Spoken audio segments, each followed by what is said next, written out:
Good morning to everyone. आज हम हड़प्पा सभ्यता के संदर्भ में हड़प्पावासी किस प्रकार अपने जीविका निर्वाह चलाते थे और हड़प्पावासी किस प्रकार अपने समय में आंतरिक और बाह्य व्यापार करते थे, इसके बारे में आज हम चर्चा करेंगे। देखिए, हड़प्पा सभ्यता के लोग अपनी जीविका निर्वाह चलाने के कौन से तरीके अपनाते थे। पहली बात, पेड़ पौधों से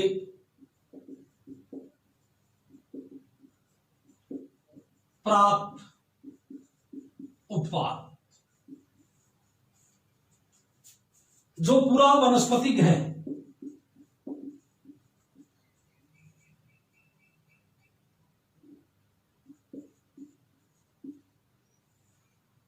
पूरा वनस्पतिक क्या होते हैं? पूरा माने पुरानी वनस्पति। पुरानी वनस्पति का अध्ययन करने वाले जो विशेषज्ञ होते हैं उन्हें पूरा वनस्पतिक कहते हैं। और पूरा वनस्पतिकों ने हड़प्पा सभ्यता के लोगों की जो आहार संबंधी आदतें थी उनके बारे में प्रकाश डाला है।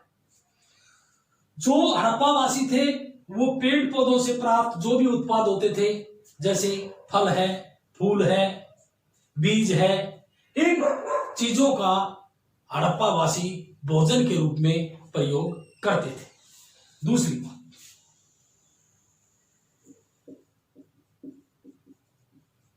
पशुपालन। जो जीव पुरातत्वविद है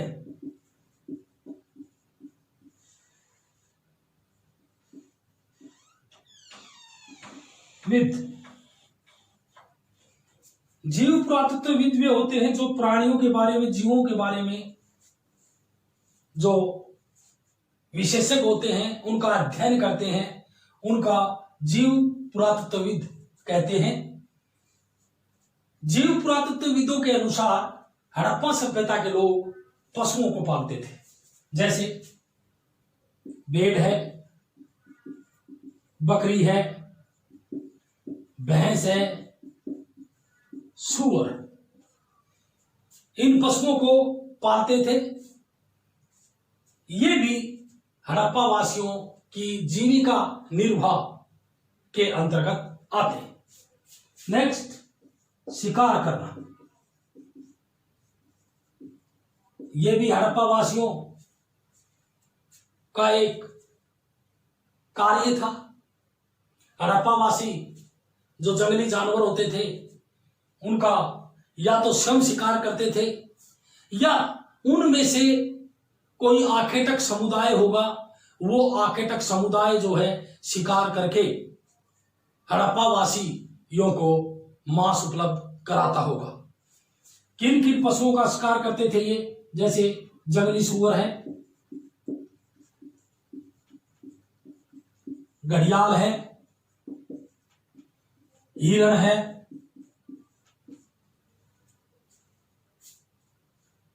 इन पशुओं का ये शिकार करते थे।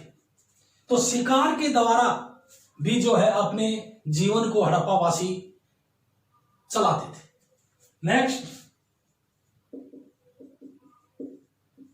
शिल्प उत्पादन। लास्ट वीडियो में मैंने आपसे चर्चा की थी शिल्प उत्पादन के बारे में। यह भी एग्जाम के अंदर 6 नंबर का आता है क्वेश्चन, शिल्प उत्पादन का। तो ये इनकी जीवन शैली का एक कार्य था, शिल्प उत्पादन। शिल्प उत्पादन में हड़प्पा सभ्यता के लोग क्या कार्य करते थे? ईंटें बनाना है, बाट बनाना,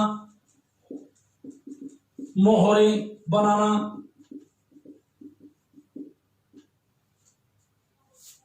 ये ऐसे कार्य थे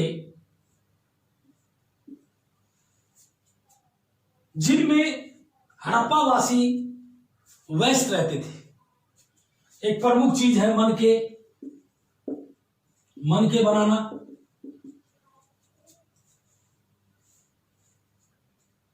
ये शिल्प उत्पादन के अंतर्गत आते हैं। नेक्स्ट, अगला पॉइंट,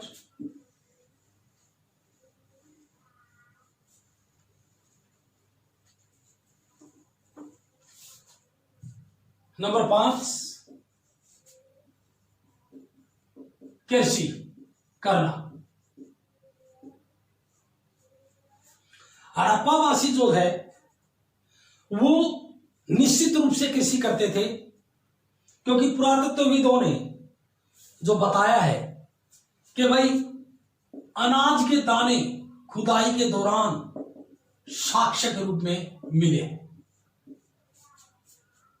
इससे प्रतीत होता है कि हड़प्पावासी जो है कृषि करते थे।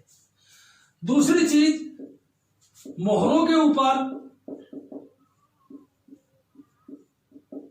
बैल की आकृति मिली है।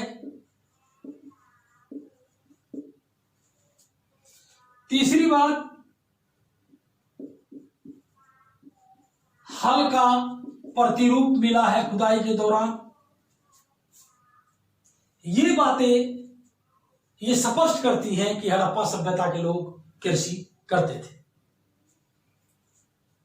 कुछ ऐसे साक्ष्य मिले हैं हड़प्पा स्थलों पर जो कृषि की तरफ इशारा करते हैं, जैसे बनावाली। बनावाली जो है फतेहाबाद जिले में है, हरियाणा में स्थित है। यहां पकी हुई मिट्टी का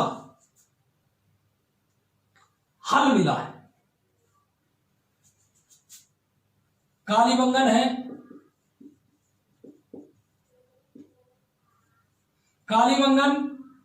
कालीबंगन का अर्थ है काले रंग की चूड़ियां। यहां जुते हुए खेत के साक्ष्य मिले हैं।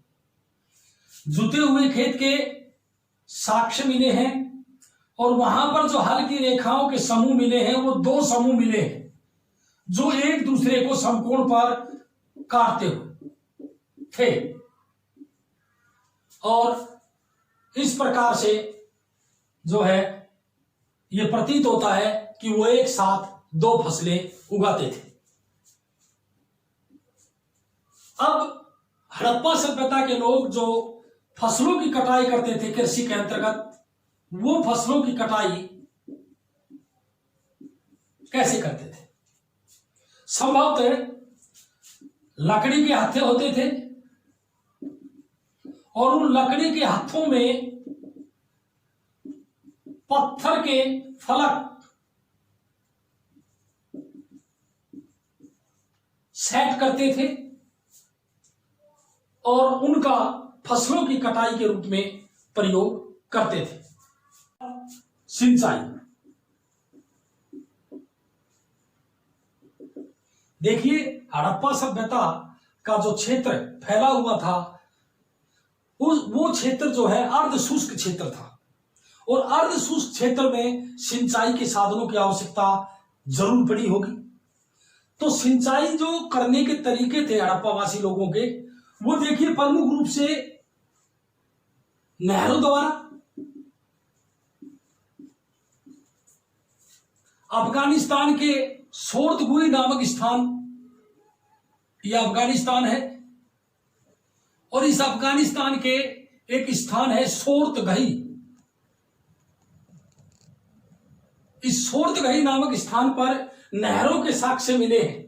तो इसका अर्थ यह हुआ कि वहां पर नहरों के द्वारा सिंचाई की जाती थी। दूसरी बात, कुओं द्वारा। जो पंजाब है और सिंध है उसमें कुओं के द्वारा सिंचाई की जाती थी। हो सकता है जो पुरानी नहरें थी यहां पर वो गाद से भर गई हो, और उसके बाद जो है उन्होंने कुओं का इस्तेमाल करना शुरू कर दिया हो। तीसरी बात, जलाशय। हड़प्पावासी तालाब बनाते थे, जलाशय बनाते थे, और उन्हें पानी को इकट्ठा करते थे और उसको खेतों में सिंचाई के लिए प्रयोग में लाते थे।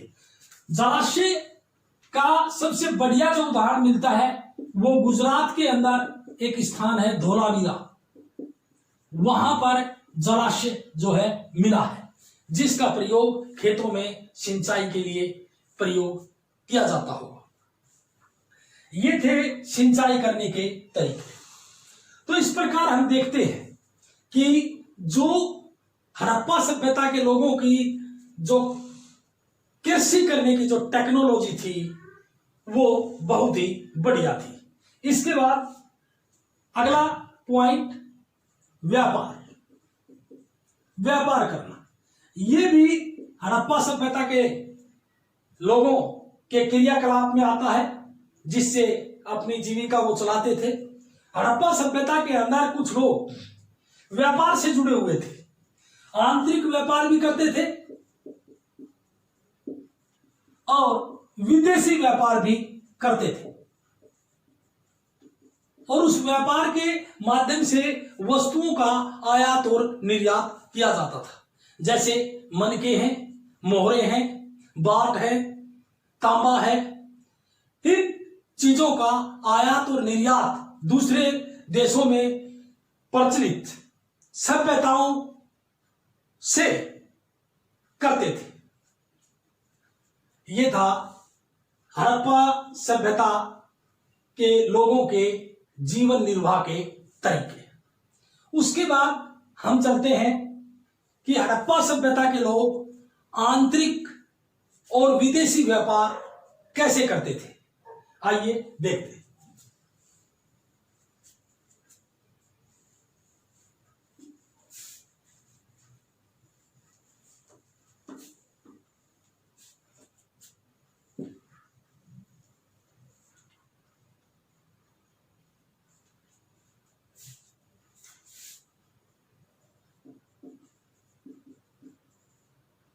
आंतरिक व्यापार।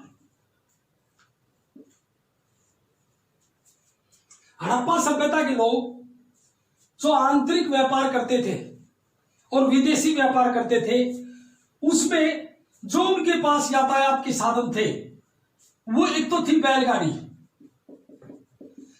बैलगाड़ी के माध्यम से वस्तुओं का आयात और निर्यात किया जाता था, और दूसरी है नाव। नाव के द्वारा वस्तुओं का आयात और निर्यात किया जाता था। तो ये दो प्रमुख साधन थे हड़प्पा वासियों के पास, जिनके द्वारा वो अपने व्यापार को संचालित करने के लिए यातायात के साधन के रूप में प्रयोग करते थे। अब आंतरिक व्यापार में कौन कौन सी चीजें हड़प्पा सभ्यता के लोग मंगाते थे। आंतरिक व्यापार क्या होता है? देखिए, आंतरिक व्यापार देश के अंदर जो इकाइयां होती हैं, देश के अंदर जो भूभाग होते हैं, उनसे चीजें मंगाना, वहां पर चीजें भेजना, यानी कि आयात और निर्यात, वो होता है आंतरिक व्यापार। देश के अंदर ही आयात और निर्यात करना वो आंतरिक व्यापार कहलाता है। देखिए, हड़प्पा सभ्यता के लोग जो मंगाते थे, जैसे तांबे को लीजिए, हम तांबे को लेते हैं। तांबा हड़प्पा सभ्यता के लोग खेतड़ी से मंगाते थे। खेतड़ी, यह राजस्थान के अंदर है खेतड़ी, यहां से तांबा मंगाया जाता था। उसके बाद हम लेते हैं सोने को। सोना दक्षिणी भारत से मंगाया जाता था। दक्षिणी भारत से सोना मंगाया जाता था। उसके बाद हम लेते हैं लाजवर्द मणि। ये नीले रंग का पत्थर होता है लाजवर्द मणि। इस लाजवर्द मणि को हड़प्पावासी सोर्तघाई से मंगाते थे। उसके बाद कार्निलियन पत्थर, इस कार्निलियन पत्थर को हड़प्पावासी दक्षिणी राजस्थान से और उत्तरी गुजरात से मंगाते थे। दक्षिणी राजस्थान व उत्तरी गुजरात। छेलखड़ी पत्थर है, छेलखड़ी पत्थर को वो गुजरात के भड़ोच नामक स्थान से मंगाते थे।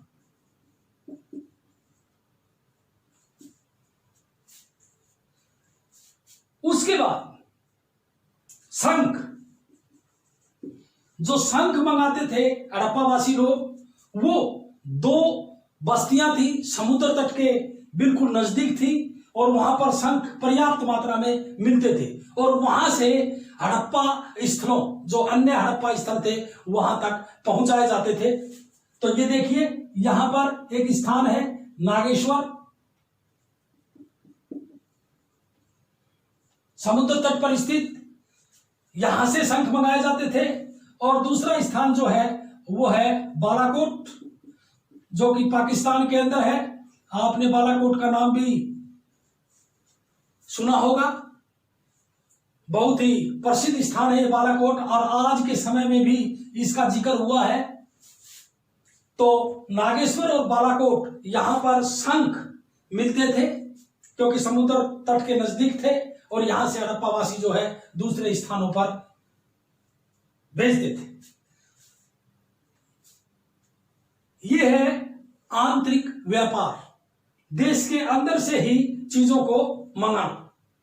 उसके बाद हम बात करते हैं विदेशी व्यापार की।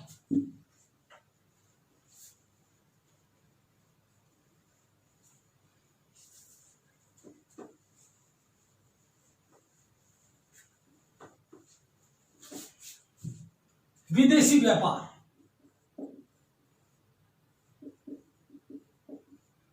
या बाहरी देशों के साथ व्यापार, या हम कह सकते हैं इसको सुदूर देशों के साथ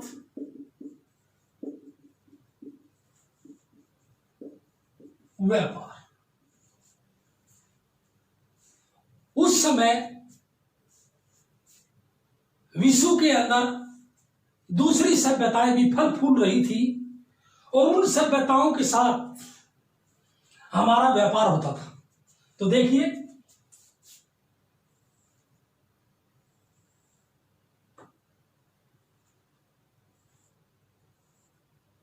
ये लाल सागर है,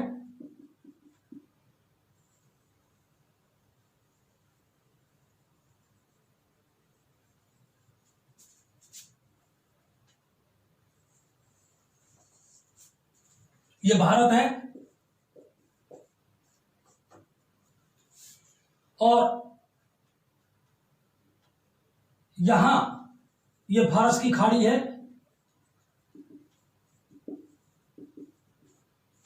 इस फारस की खाड़ी के ऊपर यहां एक सभ्यता, जो कि सबसे पुरानी सभ्यता मानी जाती है इनमें, मेसोपोटामिया की सभ्यता।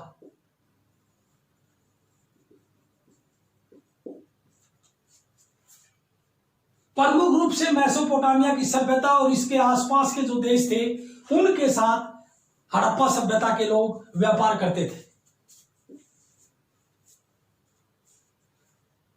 पहली चीज यहां पर देखिए, ये जो देश है ये है मगान, जिसको आज ओमान कहा जाता है।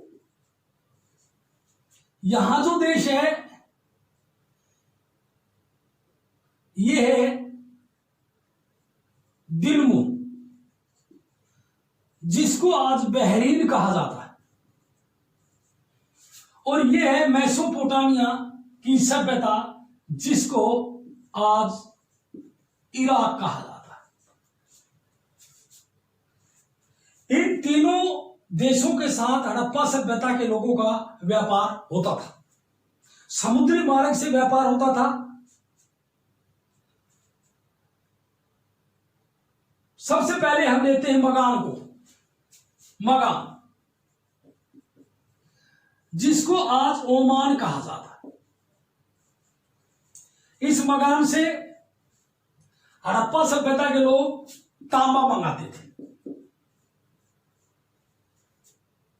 आंतरिक व्यापार में हमने पढ़ा कि हड़प्पा सभ्यता के लोग तांबा खेतरी से मंगाते थे, वो आंतरिक व्यापार में शामिल है क्योंकि वो हमारे देश में स्थान है, खेतरी राजस्थान राज्य में।